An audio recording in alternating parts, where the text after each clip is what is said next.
Hi, folks. Welcome to Crisco's Corner. Welcome back. And those of you that are new, welcome. This is an opinion piece from Karl Rove. Now, all of you that either like Karl or not is immaterial. He's trying to make a point here. This is an opinion piece. Is Nancy Pelosi delusional about midterms? Here's what's behind her boast to Colbert. Pelosi seems pale shadow of a woman who first vetoed the speaker's gavel 15 years ago. Well, I'm 65. I like to think I've not come down a little bit, but, you know, that's what happens when you get older. But she is a mere shell of her former self, and that wasn't so great to begin with. She actually said at Colbert that the Democrats have a good chance at keeping the House. So I got to use the laugh track, of course, you know, to... But the fact of the matter is they're going to get slaughtered by the Republicans. Sorry about that. I decided to use some of my sound effects. Let's read what Karl has to say. Speaker Nancy Pelosi went on Stephen Colbert The Late Show recently to claim Democrats will hold the House by winning more seats. Yeah, that's how you usually win a majority, is by winning seats. More than they have now, apparently, is what she meant. Really, since the creation of what political scientists call the Second American Party system between 1818 and 1824, there have been just 2 times that the party holding the White House gained House seats, 1934 and 2002. But while it can be done, today we don't have Franklin Delano Roosevelt bringing the nation back from the depths of the Great Depression, or George W. Bush leading the war on terror in the aftermath of 9/11. There she is in Colbert. She's had so much Botox and surgery. I mean, you know, if she wasn't such a miserable human being, I'd actually feel sorry for her. Today we've got President Joe Biden. He often seems lost and confused and is dragged down by a 43% approval rating, with only 7% of Americans believing the country's going the right direction. Now, that makes no sense to me, because people make no sense. If 43% approve of Joe Biden, but only 27% of the people think the country's going the right direction, what the hell's up with these people? Inflation is a 40-year high. 82% are thinking the economy is only fair or poor. Yeah, fair or poor. 82%. Yeah, he has a 43% approval rating. I don't. Not even counting the border crisis, crime.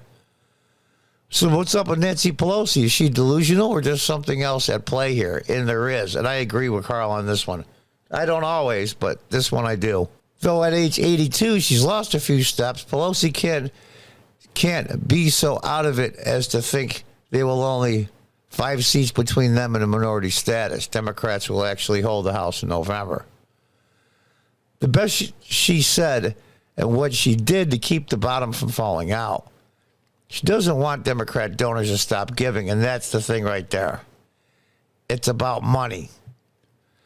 You know, I guess it's a difference if you lose a Super Bowl by 28 points or 3, you still lost, but at least you can hold your head up that it was a competitive game, and that's basically what she's trying to do.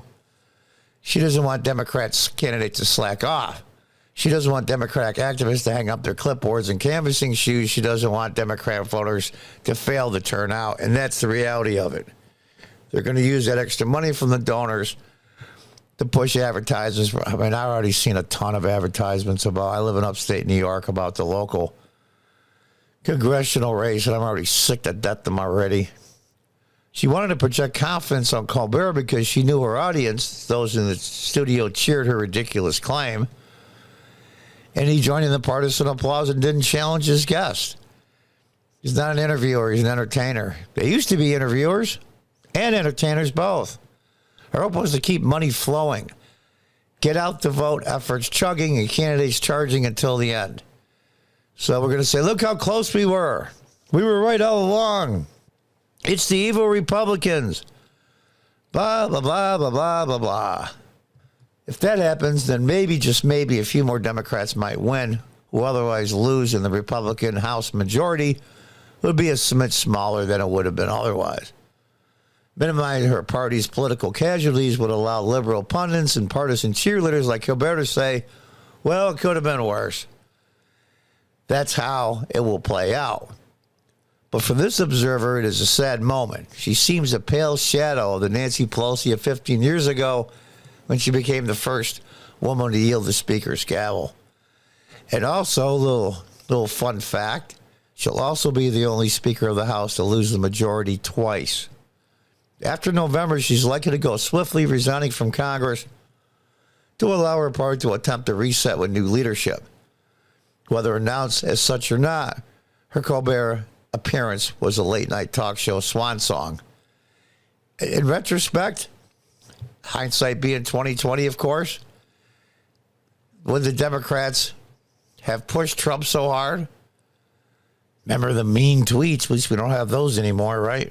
We almost had World War III and the economy's in the toilet, and we're butchering children for a crazy ideology. But other than that, we're okay. They should have let Trump win. They would have had the House and the Senate still. Anything they thought was too egregious, at least in their minds, they could have stopped. It would have been gridlock for at least 2 years, if not 4. And they could have groomed a couple of candidates, decent ones, if there is any left, at least the most decent that they have, and tried for 2024. But they couldn't do that. They had Trump derangement syndrome. And they did everything in their power with their colleagues, worked hand in glove with the vast majority of the mainstream media and all of social media, i.e. Hunter Biden laptop. Now, this is the position they're in. They painted themselves into a corner, and there's no way out. The Democrat Party, at least at the national level, is going to implode. Maybe a lot of the state levels as well. And the swing states are going to go red. Now, how is that going to affect the congressional races? My prediction was the Republicans pick up 31 net House seats, and they pick up 3 net Senate seats. That's my prediction. We're going to have to see. But hindsight is 2020. She had the Democrats when they took over. First female speaker. Okay, I guess that's a big deal. Who cares? But the thing of it is, though, she brought her party down. As the radical progressives took over her party, supposedly Nancy Pelosi, the toughest broad in Washington, as some said, caved. Caved to the AOCs, caved to the BLM activists, caved to the transgender youth movement, caved to the LGBTQ plus, whatever they call themselves now, that are just radical nut bars in many cases. She caved to the teachers union. She caved. Just to keep the party together. Just to watch it get slaughtered. Well done, Madam Speaker.